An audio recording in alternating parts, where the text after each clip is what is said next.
Hello everyone, my name is Nick Infernus, and welcome back to another ranking.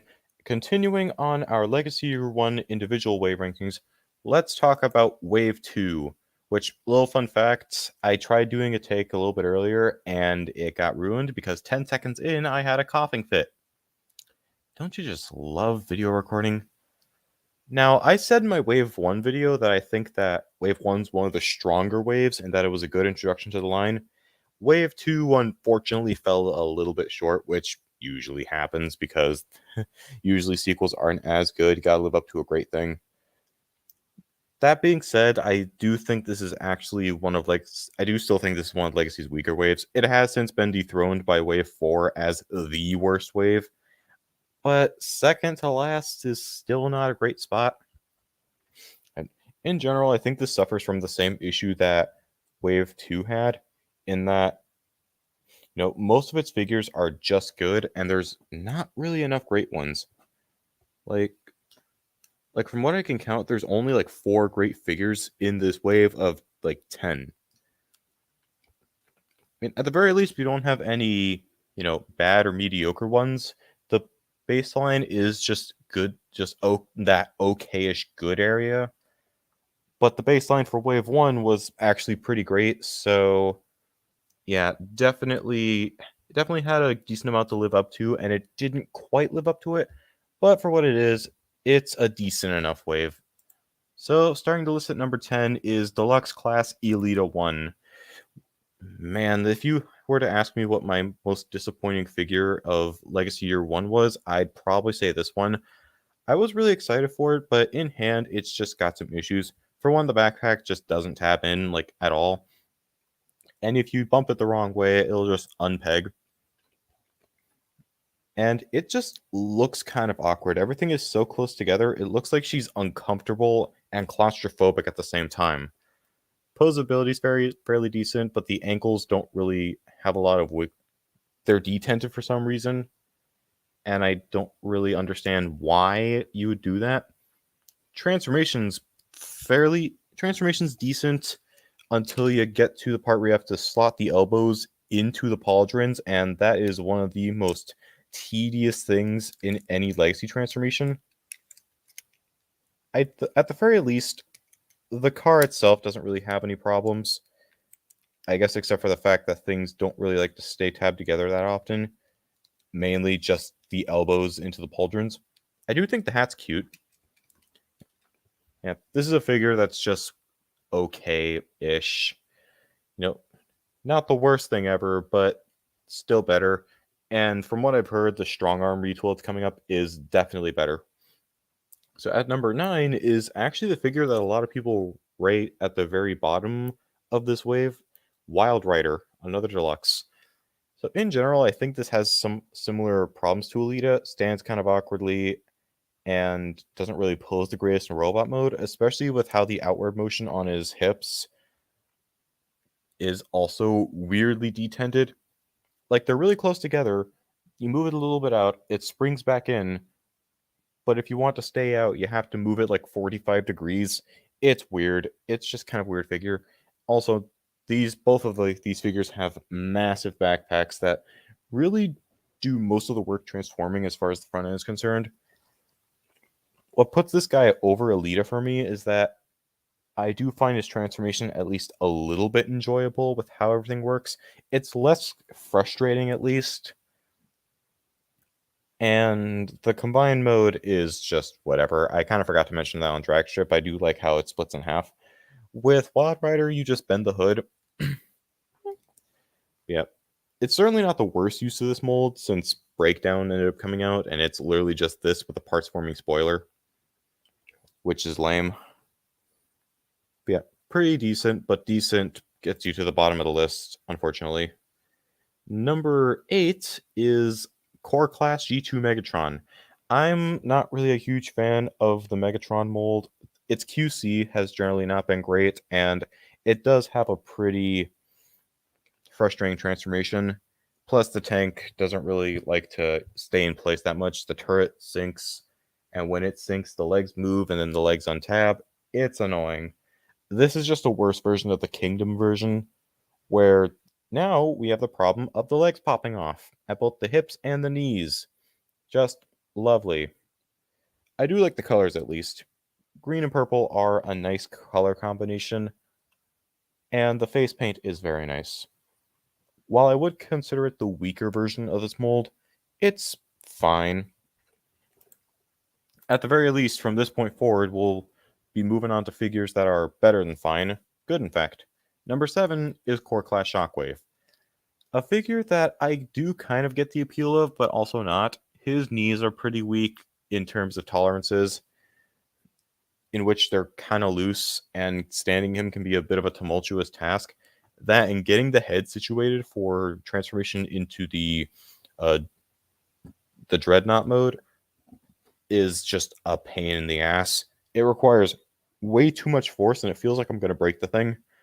Everything else is still good, though. Posability is pretty good for a core class, and both modes look excellent. If the knees were tighter and the head took less force to transform, I might actually be willing to put this higher. For what it is, it's a good little core Shockwave that grinds the Bumblebee movie Shockwave into dust. At number 6, let me count. Yep, this is 6. Deluxe Class Knockout. One of the figures from this wave that I was really excited for because I love Knockout. I can say that this is probably the best they could have done, considering that it's a retool of 86 Jazz. The alt mode is spot on. Like, that's one of the best legacy alt modes we've ever gotten. The robot mode, they tried, at least. I do wish it looked a little bit more like the IDW comics with the red shoulders and a more accurate head. If it had those two things, then yeah, this probably would be higher. Maybe because compared to Jazz, this thing does have a slightly more annoying transformation, with things taking a bit too much force and locking together a bit too tightly. But I do think the weapon's pretty cool, and he looks even better with Tarantulas' saw weapon that I ended up just giving him. Tarantulas doesn't really need it, but Knockout does need his surgical saw, so yeah, that's why I made that little trade. Still good. Definitely the best they could have done with this mold, but I do wish that they could have given him a new mold. Number 5, Voyager Class Soundwave. This is a repack that I don't really get outside of, removing the battle damage. At the very least, it is another pretty decent way to get this figure, though from what I remember, Siege Soundwave was a pretty readily available figure. Yeah. Robot mode is a pretty nice cyber stylization of the G1 Soundwave. It does have a bit of a backpack, but it's at least a nice backpack. I have no clue what this is supposed to be, so I just ended up putting it in a drawer. But the other weapons are pretty nice. You can store the tapes in the chest, which is pretty cool, so it does have the tape gimmick. Posing's fairly average below the waist, but above the waist, it's actually very good with the double jointed elbows. Transformation is pretty fun, and then you end up with the alt mode that's kind of a thing, more of a thing than Skullgrin is, I'll give it that much. I guess my only real issue with it is that the arms don't really like tapping in. And in general, I can't really figure out what this is. I imagine it's some kind of aircraft carrier, but if it is, then he'd have to be massive, and I'm thinking way too much into this $30 toy. Yeah, definitely a good Soundwave, but there is a better Soundwave. So number 4, Core Class Optimus Prime, who over a year later would get repacked again. I still don't know why you do that. But this is talking about the repack that wasn't, annoying because it was just the first time. And this is a very good little core. I actually call this a great core Optimus. Both modes have their problems, sure, but they're fairly easy to overlook. And it is a pretty nice process to get to both. Pretty average posing for a modern core figure. And while both modes do look a little wonky, they're acceptable.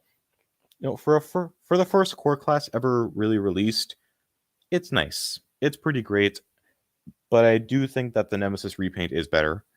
I'm noticing a common theme for this video. I say it's good, but it could be better. I should stop saying that. Thankfully for the last 3, I won't have to say that. Number 3 is Leader Class Blitzwing, a figure that a lot of people are down on, and I kind of get it, but at the same time, I don't agree at all. Like, yeah, sure, the alt modes have their problems, but honestly, I gotta say, the MiG is kind of starting to grow on me a little bit. And the tank is nice. It's mostly functional for some reason, but that robot mode is just awesome. Like, yeah, you can say whatever you want about the posing. It does have the laser prime shoulders, but not too nearly as bad of a degree because you can actually work around it a little bit. And it has a very nice weight to it. It very much feels like a leader class figure. I did just put away the hands it comes with because why? So yeah, even though it does have a lot of kibble in both modes, I still think this is a very solid attempt at Blitzwing. And honestly, do I want them to do another one? Maybe, but I'm very happy with what we have now. At number 2, a massive jump in quality might I add, Deluxe Class Tarantulas.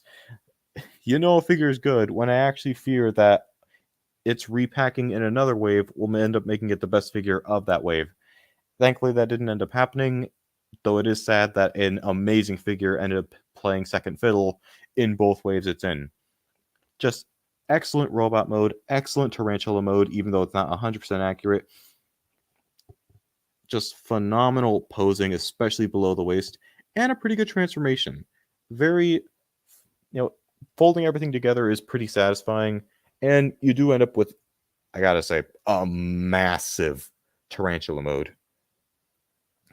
So yeah, I wish I could put this at number 1, but I have a lot more fun with my number 1, and that's usually what gets you pretty high spots on these. If I have more fun with a figure, it'll probably rank higher, as is the case with still my favorite figure of Legacy Year 1, Voyager G-Axis.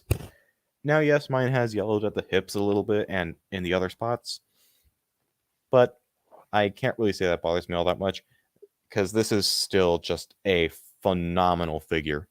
Like, say whatever you want about the jet mode, I'm willing to give it a pass because that jet mode in the comics is just impossible. Like, how do you go from this clean robot to what looked like a space boat? But anyways, this just looks like a scaled down masterpiece. Like, there's no denying, this is as close to a perfect figure of G-Axis as you can get. Not to mention, it poses fantastically. I'd say this probably poses better than Tarantulas, on the fact that it actually has a much better posing upper body with a slightly less good posing lower body. I could have phrased that better, but you get what I mean. And it has one of Legacy's best transformations.